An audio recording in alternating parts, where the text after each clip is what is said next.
Hadiah, hadiah. Siapa yang mau hadiah dari Kompas TV? Hari ini Diana akan mengingatkan kembali bagi sahabat Kompas TV yang masih pengen ikutan giveaway Kompas TV. Tapi sebelum itu, Diana juga mau memberitakan ataupun menyampaikan 3 berita terpopuler pilihan redaksi Kompas TV yang tentunya menarik untuk Anda simak.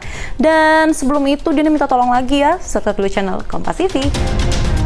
Dunia sastra Indonesia hari ini berduka karena salah satu sastrawan besarnya yakni Sapardi Djoko Damono tutup usia. Pak Sapardi meninggal hari ini Minggu pagi di Rumah Sakit Eka Hospital Tangerang Selatan dan tim dokter yang merawatnya menyebutkan Pak Sapardi meninggal karena adanya penurunan fungsi organ. Sapardi Djoko Damono merupakan sastrawan besar sekaligus akademisi dari Universitas Indonesia. Sapardi lahir di Surakarta 20 Maret 1940. Karya-karyanya yang terkenal diantaranya seperti Hujan Bulan Juni, Aku Ingin, dan Yang Fana Adalah Waktu. Selamat jalan Sapardi, karyamu akan selalu dikenang. Sahabat Kompas TV, berita kedua soal buronan yang paling banyak dibicarakan oleh masyarakat Indonesia yakni Joko Chandra. Nah, masyarakat anti korupsi Indonesia ataupun MAKI menyebutkan isunya Joko Chandra ini lagi ada di Malaysia. Nah, terkait temuan tersebut, makanya Kejaksaan Agung berniat untuk memeriksa hal tersebut. Apakah benar tuh Joko Chandra lagi ada di Malaysia? Kita simak liputannya bersama. Masyarakat anti korupsi atau MAKI menyebutkan Joko Chandra diduga sedang berada di Malaysia. MAKI bahkan mendorong pemerintah untuk meminta langsung kepada Malaysia segera memulangkan Joko Chandra. Kepala Pusat Penerangan Hukum Kejaksaan Agung Hari Setiono menjelaskan, hal ini merupakan informasi yang cukup baik, namun Kejaksaan akan tetap memeriksa kebenaran hal ini. Jadi informasi yang kami terima bahwa yang bersangkutan berada di Malaysia, bahkan kemarin sidang yang kedua itu mengirimkan surat sakit dari Malaysia, tentu bagi kami merupakan informasi yang cukup baik sehingga perlu kami melakukan pengecekan. Nah, perlu dipahami juga bahwa oleh karena ini menyangkut yurisdiksi negara asing, tentu kami tidak bisa berjalan sendiri. Upaya diplomasi tentu akan kami koordinasikan dengan Central Authority dalam penanganan hal yang demikian, sebagaimana yang kemarin sudah dilakukan terhadap tersangka lainnya. Saya kira jalur-jalur diplomasi tentu akan kami lakukan.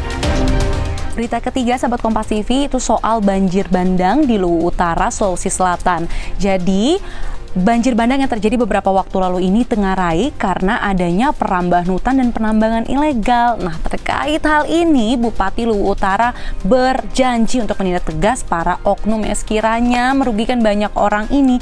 Waduh, emang bener banget tuh ya, orang-orang seperti ini, oknum-oknum seperti ini harus ditindak tegas, jangan dikasih ampun. Kita simak bareng-bareng. Aduh, jadi emosi. Ketegasan ini diambil setelah ada dugaan banjir bandang yang menerjang 6 kecamatan di Luwu Utara akibat perambahan hutan dan penambangan ilegal. Bupati Luwu Utara, Indah Putri Indriani, pastikan pihaknya akan proses kasus ini kerana hukum. Selain itu, Pemkab Luwu Utara akan melarang warganya bermukim di sepanjang aliran sungai untuk hindari risiko banjir. Ini lagi sekali lagi kita perlu konfirmasi di lapangan, kita cek dengan betul ya, kalau terjadi perambahan hutan dan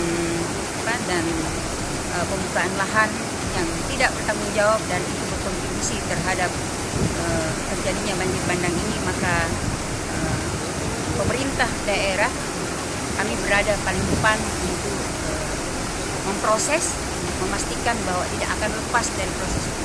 Penanganan jangka pendek untuk itu ya, kalau penanganan jangka pendeknya saya kira sifatnya menyeluruh ya, sebagaimana yang disampaikan oleh Pak Basuki, Pak Menteri PUPR beberapa waktu yang lalu, bahwa untuk penanganan subdas Sungai Baliase ini sifatnya menyeluruh.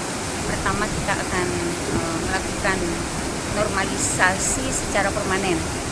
Itu akan dilakukan normalisasi permanen, antara lain membangun tanggul, ya, kemudian memastikan bahwa di sepanjang daerah aliran sungai itu tidak ada lagi bangunan rumah, ya, tidak menjadi tempat hunian. Itu dia Sobat Kompas TV, 3 berita pilihan redaksi Kompas TV. Nah, Diana sebelum pamit undur diri mau mengingatkan kembali bagi Sobat Kompas TV yang sekiranya masih pengen ikutan giveaway Kompas TV. Di rumah aja tapi tetap dapat hadiah yang menarik kayak kapan lagi ya gak sih? Jadi pertanyaannya adalah, siapa nama pendiri harian Kompas yang lahirnya di Magelang, Jawa Tengah? Yang nggak tahu, searching Google, ada yang namanya gadget gawai teknologi, dipakai yuk ya, dimaksimalkan ya. Jadi setelah tahu jangan ragu untuk bubuhkan jawabannya di kolom komentar, spasi nama asli kalian, kemudian spasi nama akun Instagram kalian, dan juga hashtag giveaway Kompas TV. Nanti setiap hari Sabtu, tim Kompas TV akan mengundi secara langsung, kemudian yang beruntung akan di video call langsung, jadi disitu bisa titip-titip salam guys ya. Jadi jangan ragu untuk ikutan, bisa dapat hadiah menarik. Tentu selain ikutan giveaway, Diana juga mau ngingetin like, share, dan juga komen ya video di bawah ini, supaya banyak yang teredukasi dengan video-video ataupun informasi yang tentunya beragam dan informatif dari Kompas TV ya. Kayaknya udah selesai tugas Diana. Produser juga udah bilang durasi Diana jangan kepanjangan. Iya, aku juga udah capek ngomong ya. Jadi sampai jumpa sahabat Kompas TV, tetap sehat terus dan jangan lupa tetap patuhi protokol kesehatan. Dah.